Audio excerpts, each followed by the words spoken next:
I immediately thought of internal family systems theory. So when we think about, even if you ask the question of like, does inner child exist? Because I think that was a question at times too, when people were just like, are people just saying this figuratively, right? Like just inner child, are we making this up? But a lot of just even older theories talk about like different parts work and stuff. But then IFS, the internal family system, really predicates itself on like this aspect of parts work. Right? And it pretty much tells us that we have these sub personalities, they call it, but I kind of just say like sub parts of self. But they consist of like different types of parts. So maybe like wounded parts, painful emotions, maybe anger, that shame that I mentioned, parts that try to control and protect that core self of a person from the pain in the wounded parts. But the difficult thing is sometimes those parts are in conflict with each other. And kind of like the example of the show you're mentioning, it sounds like at times she's in conflict with that inner child, if inner child is trying to like be in the driver's seat or something. So sometimes there's this conflict that exists between the parts. And then it really disrupts just like our core self being able to be like the driver of all these different parts. But I wouldn't say I'm like an IFS therapist, but I think I'll tap into some parts work, probably not the depths of the theory, but I'll tap into some parts work because we do try to separate ourselves so much from like the inner child and these different emotions and feelings, where it's like, I'm a highly anxious person, and so they label that as like a bad trait. So I want to put that over there. Like, I'm selfish in my relationship at times. That's very bad. So I want to put that over there. And almost wanting to like hide those aspects of themselves and just tap into like only the good parts of self.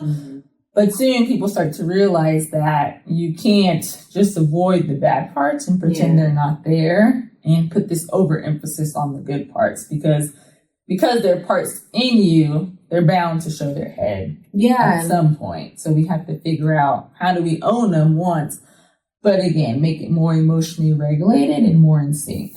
And it makes me think that perhaps they have a function or a role, and I presume that they developed for some purpose or for some reason, that they were probably functional in nature depending upon the circumstance. And so perhaps a part of that is tapping into them, and actually allowing them to surface.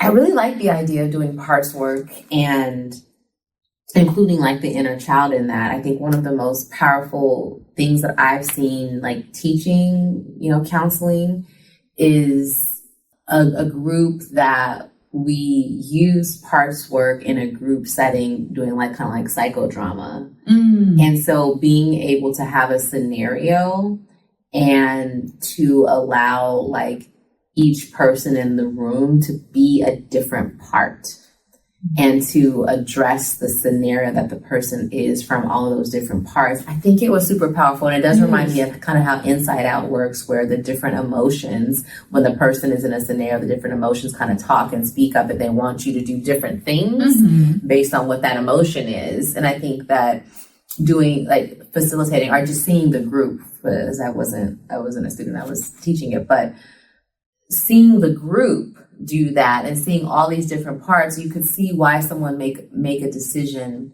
one way or the other. And I think if we pull the parts out of ourselves sometime, including our inner child, and let that inner child speak, like in Unprison, the show, you can see what that perspective is and how it weighs against other parts of you, as well as how it relates to what your actual values are and what you want for your life. And I think it could help you make a decision, keeping in mind what your inner child is saying in other parts of you, and then deciding for yourself, like being intentional about your decision making. Yeah, I like that.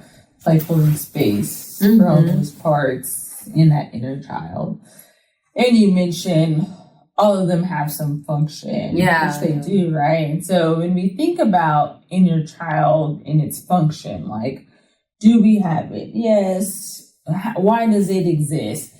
It's purely there to keep us safe, right? It's a survival thing. And so, again, going back to the beginning of life, it's this subconscious part that's been storing all this information from the past, these experiences, maybe trauma, different feelings, emotions. Mm-hmm. And it's picked up on like when are times where our body feels safe, what's going on, who's around us, is it quiet, is it high conflict? And then vice versa, right? When do we not feel that same feeling? And so now, even going into adulthood, that inner child is still there to try to protect us. Like, no, remember when you were in a similar situation and it didn't feel, you say, like, I think we should exit now, right? Or like, something feels off, let's exit now. But the difficult thing, again, about having the inner child be in the driver's seat, the inner child's not connected to reality. And so that's where this conflict goes in. Inner child purely just functions off of like emotions and bodily experiences, but it doesn't have the logic part. That's where our core self comes in. So logically, we know that this is safe. Like, I don't know why I get into the car and feel so much anxiety. But body remembers that we were in a car before and something very traumatic happened. We were in an accident, right? And so that's why it's difficult for the inner child to know that, like, this is a different day. This is a new experience. You're safe now, right? So inner child doesn't really have that context that the core self has to let us know that, like, we'll be okay. Which, again, that's why inner child's going to fight with you of like, no, let me just take lead on this, right? It's about survival. Right? So purely the function for that. Very important, I think, what you said. Helps us to think about it and not to like demonize it or cast doubt, because if you think about it in that way, like, that's actually a noble thing and it can be helpful and you can listen to it, but it's not like the sole thing we listen to. It's just a part of it. And you can also talk to it differently. Yeah. You know what I mean? And you can behave differently in a way that, you know, maybe helps and maybe participates in that healing. Yeah, definitely. And I mean, obviously the inner child's going to look differently for everyone. And it's going to be different based off people's past experiences. Yeah. But I mean, I think it's a misconception. Maybe not. Maybe I just think it is. And maybe you've heard different. But I feel some people feel there's only this strong inner child that's maybe disruptive if there's this severe amount of trauma that happened in the past. Where, trauma and these negative childhood experiences obviously lead to a more disrupted core self. And an inner child that's going to like fight male and tooth to make sure you're safe. But I don't think it always has to be rooted in that. I think all of us, we can say that this part work still exists. And there's some inner child that we all have, even if there's no like past experiences that we tie to being like extremely painful or traumatic. Yeah, I would agree with that. I think that we focus on, you know, the things that are most apparent and are like making the biggest fuss. And so when it comes to the experience of trauma and how that may impact someone and how it may impact their inner child, we may be able to see that more, or maybe because we're trying to help it or to fix something, or it becomes a problem potentially. But I would say that if that is true and can be true, then the opposite is true, is that even if someone hasn't experienced trauma, that it does develop, you know, an inner child, or maybe a way of thinking about like the way that you see the world or what you expect from the world or how you trust the world, perhaps. So if I think if you're generally maybe even trusting of this world, perhaps your inner child is actually trusting of this world because of what you've experienced in childhood growing up, is that the world was trustworthy, the people around you were trustworthy, or, you know, nothing super traumatic or bad happened. And so that allows you to develop an inner child that looks and feels and sees things differently. Yeah. And that's an interesting perspective too, because then that can still lead to some difficulties as you emerge into adulthood and that core self, right? Where it's like now inner child's like, let's go. It's free. It's safe everywhere and with anyone. And maybe you start to learn in different type of situations that it's like, okay, I got to be a little bit more pull back. I think that's an important concept. I think I think I've seen things happen to me in life where I had a thought that I had control over things, or that, generally speaking, I know the world wasn't safe, but generally speaking, I felt like I had a lot of agency or control over life and over myself, and learning that is not always the case, and having to be able to negotiate or navigate that when my inner child didn't really tell me that, that I would have to, or maybe in certain circumstances I didn't think about it in this particular way. And so having to learn that kind of on the fly. Yeah, no, definitely. And I guess for people to maybe ask themselves that question, we were kind of trying to answer that was even difficult for us, of like, how do we know this inner child's emerging? What do they look like? What's a trigger for them? I would think, again, with what we know and the work we do, I think psychology backs up a lot of this, but you can let me know if you maybe agree with some parts, disagree, or maybe would add your own. But I think it's helpful for people to tune into inner child when one of these things is maybe disrupted, or you feel it's on the verge of like not being provided for you. So a sense of safety, I think inner child's going to try to really tap in when we don't feel safe. So a sense of safety, survival, of course, because our body just needs to survive. I think a sense of belonging, because that's just something innately that we all long for, is a sense of belonging. And then a sense of like worth, value, and being like loved.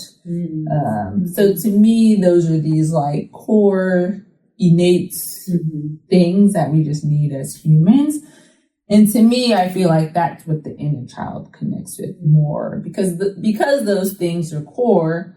We needed those things as children for sure. Some of us got it. That's great. Our core self is developed for the most part. Okay. But a lot of us didn't get those things. And so now that really contributes to how this core self is developing and how our inner child interacts with us or not. But I think despite like what that looked like in childhood, I think those core things are innate for us all.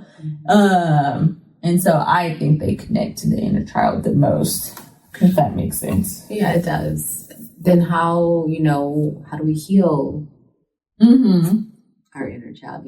Yeah.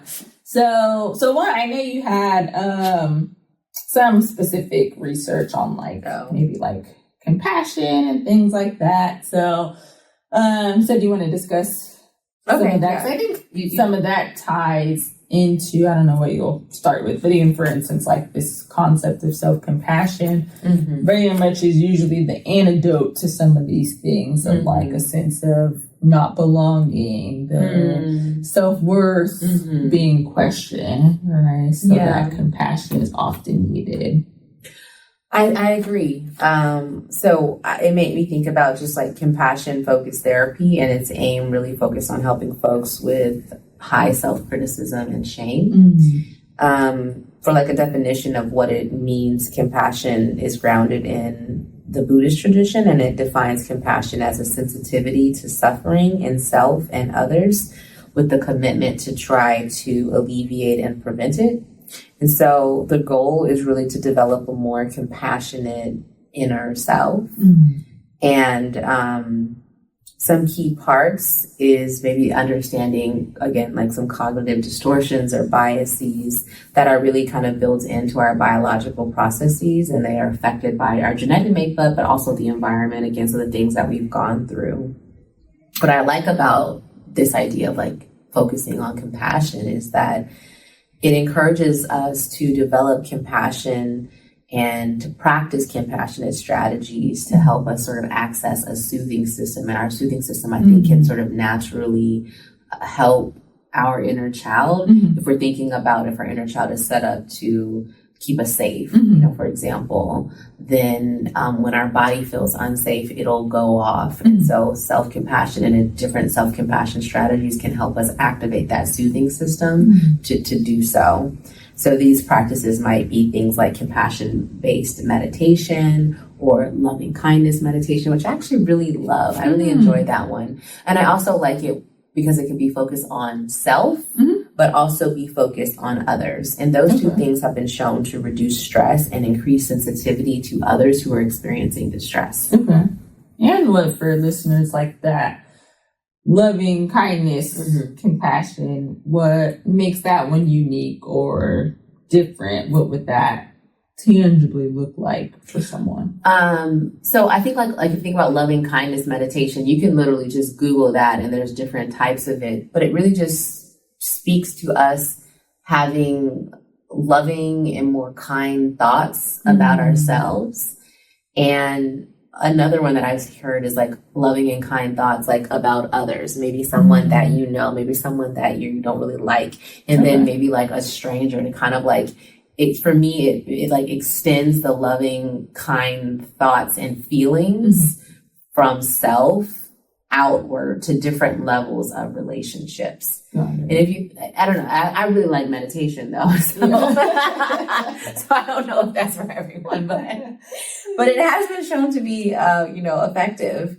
Also, like when people increases in self-compassion does correlate also with a decrease in psychiatric symptoms and in interpersonal problems. And so I think like it does feel, perhaps you're getting at that it maybe feels a little bit like abstract, like how do I practice this? Mm-hmm.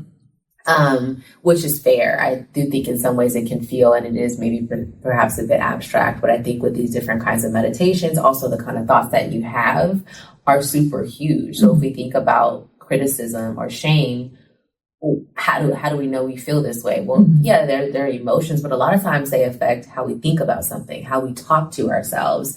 So it's also that inner, that inner voice. Yeah. We might have to do some shifting of that. And I think that's ultimately very difficult. I work with people in therapy. When your inner voice is so critical, it can be very, very challenging to kind of change that, because that's like an automatic way of thinking or an automatic way of talking. So I think when we're thinking about being compassionate towards yourself, it's an intentional mm-hmm. shift in how we think about ourselves, an intentional shift in how we talk to ourselves, an intentional shift in how we perceive something and what we choose to focus on. Yeah. And the inner voices almost represents these different parts. Yeah. Because, and maybe that can be the starting point of how do we start to heal this inner child? Like you said, being in tune with your thoughts, because they're so powerful and automatic. But if we can amp it up a notch, can you be in tune with like each specific voice? That. Yeah. There's this inner child voice, and we'll just say, for it to be easier, that anything related to, again, innate needs, need of survival, safety, a sense of belonging, value, and self-worth, any thought related to that, you can maybe chop that up to like, okay, this is my inner child mm-hmm. working and speaking to me. And then maybe there's this critical voice you have, and maybe it's familiar to a voice you heard throughout your childhood. Yeah. Okay? Here's mom's voice, here's dad's voice, right? But there's these different voices for us. We have to really start tapping into what's our core self mm-hmm. voice. And it's difficult because, and I'll tell this to my clients, I'm like, yeah, we've done so much work and talked a lot about how that parent was so critical and how you hear their voice in your head so much. But over all these years in time, I'm starting to feel that it's not your parent's voice anymore, and it's actually your voice now, right? And so it's like, how do we separate when it's these other voices that are impacting us versus our core self? But if we could at least have our core self voice be that of like compassion, loving, and kindness, that helps us separate the others, right? All my thoughts and voices will be in this realm of like mm-hmm. positive and like helpful for me. And the other voice, I want to start labeling it as like, okay, here's my inner child coming out again. Like, how do I decrease this noise from my inner child? How do I tell them, I see what you're doing, but I'm good. I feel safe. Right? Yeah. And that type of dialogue, one, just sounds strange for people. Clients are like, okay, I'm supposed to have these dialogues with myself. And it's like, yeah, you are. So it seems strange, and it's a lot to get to that level of doing that.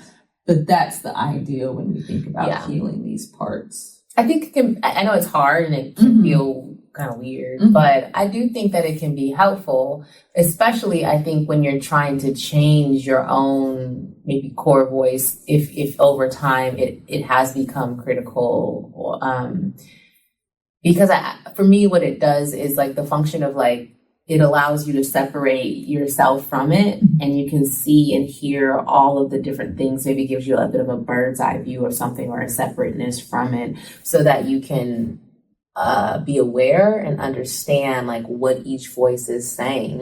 And I think that when you're trying to perhaps develop a more compassionate or loving or kind voice, sometimes it is a separate kind of voice, and it maybe your automatic sort of voice is critical, and maybe your inner child is also that way. I don't know, or maybe it's something else. But if you're trying to infuse more compassion, sometimes you need another voice to get in there. So you got to allow those voices to be what they are and to hear them out. But then you need to have another voice, and I think that it requires you to actually slow down as well. And when you slow down and really attend to what is actually going on in your mind, and you allow these different parts to speak, then it helps you to then behave and to make a decision, and also make a decision about what you're going to pay attention to and what direction you're going to move into. I think when I think about like parts work also, or like just your inner child, I think sometimes the healing also comes from compassion, even for perhaps your parent or caregiver, and how they parented you. And I think that it doesn't necessarily need to excuse any behavior, because maybe you have, I can't think of the right word, but you have, gripe is not the best word to say. Resentment. Like a rightful resentment, or a righteous feeling about how they parented you, or what happened, or what they did. And at the same time, you might also have more information, particularly as an adult, that you didn't have as a child. And it might allow you a different perspective that in some ways humanizes them, keeps them responsible, give them some responsibility as the adult in the situation. But sometimes people, I've heard people say like, my parent, they did the best. Like, I can look back and say that like they did the best they could in that situation with what they had. It was not enough for me. It hurt me perhaps even. And yet I can see that in this particular situation, they did the best they can. And that's a way to kind of help to comfort, the inner child, and to also speak to it in a different way, and to have some compassion infused for others and for yourself, and be able to also move forward. And also, like, you can even say that to yourself, like maybe there's situations where you're not happy with how you behaved, and maybe you did the best in that particular situation given the set of circumstances and what you had. And now it also allows you to be different moving forward. This is what my parents did. This is separate from me. I am not my parents, and I'm going to parent differently, or I'm going to parent myself differently and move forward differently. Yeah, it's a good point too. I think that's what makes, one of the things that makes some of this inner child and healing work difficult, because in the midst of it all, you're trying to balance a lot of conflicting things, and we still have to have that acceptance that multiple things can actually be true, right? Like, parents maybe did the best that they could with what they had and with what they knew, and also it still wasn't enough, like you said, right? And both those things can be true. And that kind of goes into this emotional regulation too, as you're trying to have it be in sync with the core self, and kind of like the premise of Inside Out, where it's like you can actually have both these emotions at the same time, right? It can all be true. You mentioned something I wanted to touch on real fast. You mentioned soothing, and that just really stood out to me, because again, it just goes to the core of like our needs But even again, where this inner child started from early on, you think of soothing a baby. Yeah. Right. When we're babies, we have a lot of needs, but I think it's much simpler than as we get into adulthood, right? It's either they're sick, hungry, tired, or just like upset, right? Maybe there's more to it. But if we think of just like the basic of like, okay, baby's crying, let me comfort them, let me rock them, let me feed them. There's some need that happens when something is disrupted, and now we need some soothing technique. And it's easy to see that dynamic with a baby and a parent. Unfortunately, babies, infants, and toddlers, adolescents aren't getting certain soothing methods, which causes a disruption. But even now, as we enter into adulthood, we weren't provided maybe certain soothing, so we weren't taught what self-regulation and emotional regulation looks like. And so now this core self is just dysregulated, right? An inner child is trying to come in and like, let me help you regulate based off what I know, but what they know is just emotions. And so that soothing part, I think if people want that starting point of like, how do I heal the inner child?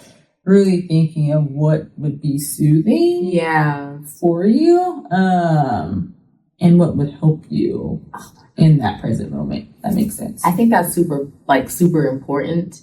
And I also think that like people might need to be attentive to what they're already doing to try to soothe or to try to cope. Because I think a lot of times people are engaging in behaviors that are soothing, but they're actually not helpful or not healthy. Yeah. So a lot of we soothe with a lot of things. Yes. Alcohol, different substances, food, television, gambling, all shopping.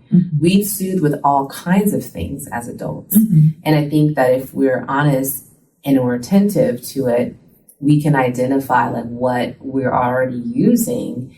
And then if we're thinking about like healing that inner child, like maybe think back to like what self-soothing or soothing generally could you do to provide you with healthy or helpful means of like coping or regulating yourself. Mindfulness comes into play when I think about self-soothing, and I think about really soothing via the 5 senses. And so, what can you touch that is soothing to you? Or, a lot of times I like to cozy up in covers or on pillows and blankets and things like that. And they are soothing, and I think they are helpful. And so, what can you do in that regard? Or what is soothing to look at? What is soothing to hear? Some people like to really listen to music. I heard classical music is good. I haven't got into that, but there are all kinds of music forms that are soothing.